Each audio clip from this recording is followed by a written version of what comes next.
Welcome back guys. आज मैं आ चुका हूँ। तो आज मैं आपके लिए लेके आया हूँ एमसीक्यू ट्रिक्स।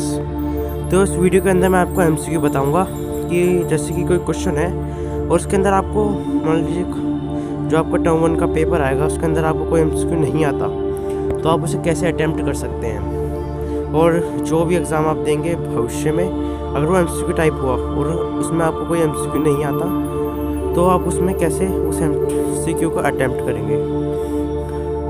तो चलिए अपनी वीडियो को शुरू करते हैं। तो जैसा आपको पता है कि एमसीक्यू पेपर जो होते हैं वो ज़्यादा हार्ड होते हैं क्योंकि जो एमसीक्यू है वो कहीं से भी किसी भी लाइन में से बनाया जा सकता है। तो अगर हमें मान लीजिए अगर इस जो एमसीक्यू अगर आपको नहीं आता पर कुछ आपकी 3 कंडीशंस होती हैं, 3 प्रकार की आपकी कंडीशन होती है। जो पहली वाली होती है उसके अंदर आपको 2 ऑप्शंस के अंदर कन्फ्यूज़न हो रही होती है कि आपको वो क्वेश्चन आता तो है पर आप उसमें कंफ्यूज हो रहे हो। और सेकंड कंडीशन आपको ऐसी है कि उसके अंदर आपको वो क्वेश्चन मतलब थोड़ा बहुत ही आता है, मतलब कि आपको थोड़ा बहुत ही उसके बारे में पता है। और थर्ड में आपको क्वेश्चन बिल्कुल नहीं आता। तो हम सबसे पहले इसके अंदर हम थर्ड को करने वाले हैं डिस्कस। तो हमारी जो थर्ड है, जो हमारी थर्ड कंडीशन है उसके अंदर अगर आपको क्वेश्चन जो एमसीक्यू क्वेश्चन है वो आपको बिल्कुल नहीं आता तो आप उसके अंदर एलिमिनेशन टेक्निक का इस्तेमाल कर सकते हैं। एलिमिनेशन टेक्निक से मेरा मतलब है आप उन 4 ऑप्शंस में से ऑप्शन को एलिमिनेट करके अपना आंसर निकाल सकते हैं जो आपका एमसीक्यू क्वेश्चन होगा। और इसी प्रकार से मैंने कई बार अपने आंसर तक पहुंचा हूं और वो काफ़ी हद तक मेरे सही भी हुए हैं। सो गाइस ये तो ही हमारी थर्ड कंडीशन के बारे में। पर जो सेकंड कंडीशन है उसके अंदर आपको थोड़ा बहुत उस क्वेश्चन के बारे में जानकारी है तो आप उस आंसर तक आसानी से पहुंच सकते हैं।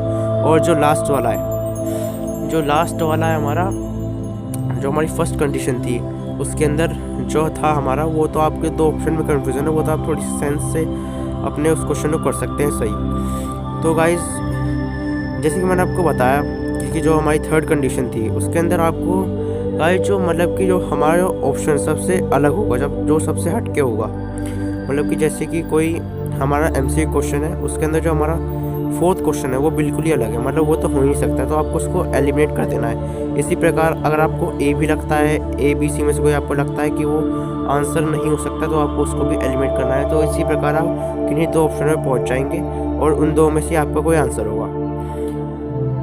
तो इसी प्रकार से आपको अपने एमसीक्यू क्वेश्चंस को सॉल्व करना है। तो यही थी आज की हमारी ट्रिक। और दोस्तों अब मैं थोड़ा सा आपको अपनी कहानी बताता हूँ जो मैं करता था। तो भाई जैसे कि मुझे कोई क्वेश्चन नहीं आ रहा तो उसको मैं थोड़ी देर मतलब उसको मैं पेपर के अंदर छोड़ देता था पहले तो, फिर सबसे एंड में उसको मैं लेके बैठता था और उसे अटैम्प्ट करता था सबसे एंड के अंदर, क्योंकि वरना अगर मैं पेपर के बीच में अगर मैं उसे लेके बैठूँगा तो मेरा काफ़ी ज़्यादा टाइम उसमें ज़ाया होगा, वेस्ट जाएगा। तो इसलिए मैं उसको सबसे एंड में लेके बैठता था और उस पर थोड़ा सा मैं सोचता था पहले तो कि मुझे कुछ उस क्वेश्चन के बारे में थोड़ी सी मेरे दिमाग के अंदर उसको क्लिक करे बातें, और उसके बाद फिर मैं उस क्वेश्चन को अटैम्प्ट करता था। तो इसी प्रकार दोस्तों आपको भी करना है कि आपको जैसे कोई क्वेश्चन नहीं आ रहा है तो आपको उसको सबसे एंड में थोड़ा सा वक्त बचाना है पेपर के, तो आपको सबसे एंड में उस क्वेश्चन को लेके बैठना है। तो आपको उस क्वेश्चन को इसी तरह निकालना है एलिमिनेशन मेथड की मदद से।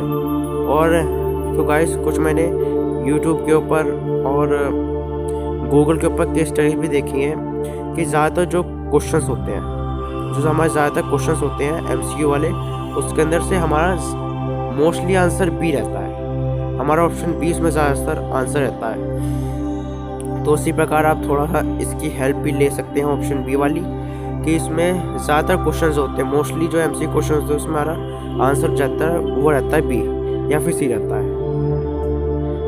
तो मेरे साथ भी ऐसा कई बार हुआ है कि जैसे कि मैं कोई क्वेश्चन पेपर अटैम्प्ट कर रहा हूँ तो उसके अंदर मेरा ज़्यादातर आंसर, पर जनरली गाइस मैं आपको यही दूंगा एडवाइस कि आप पेपर में पढ़ के जाएँ, अच्छी तरह से आप पढ़ें तो आप किसी भी क्वेश्चन में नहीं अटकेंगे।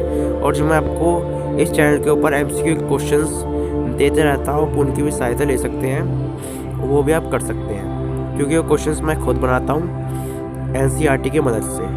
तो गाइस जो इस चैनल है इसके ऊपर मैं आगे और भी इसी टाइप की वीडियोस लेके आने वाला हूँ। कुछ मैं अब जैसे कि हमारा मैथ सब्जेक्ट हो गया उसकी मैं भविष्य में इसके ऊपर, इस चैनल के ऊपर वीडियो डालूँगा। फिर उसके बाद हमारे जो और सब्जेक्ट्स हैं, हिंदी, SST और वगैरह वगैरह, उसकी मैं इस चैनल के ऊपर वीडियो डालूँगा। तो मिलते हैं गाइस अपनी अगली वीडियो के अंदर।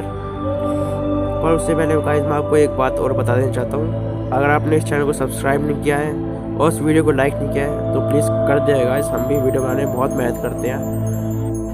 पर गाइस मेरी ये एडवाइस रहे कि आप इस MCQ ट्रिक पर डिपेंड ना हो, क्योंकि ये काफ़ी जितनी हेल्पफुल है उतनी ये घातक भी है। ये आपको क्वेश्चन निकालने में मदद करती है, पर ये उतने ही आपके क्वेश्चन गलत करवा सकती है।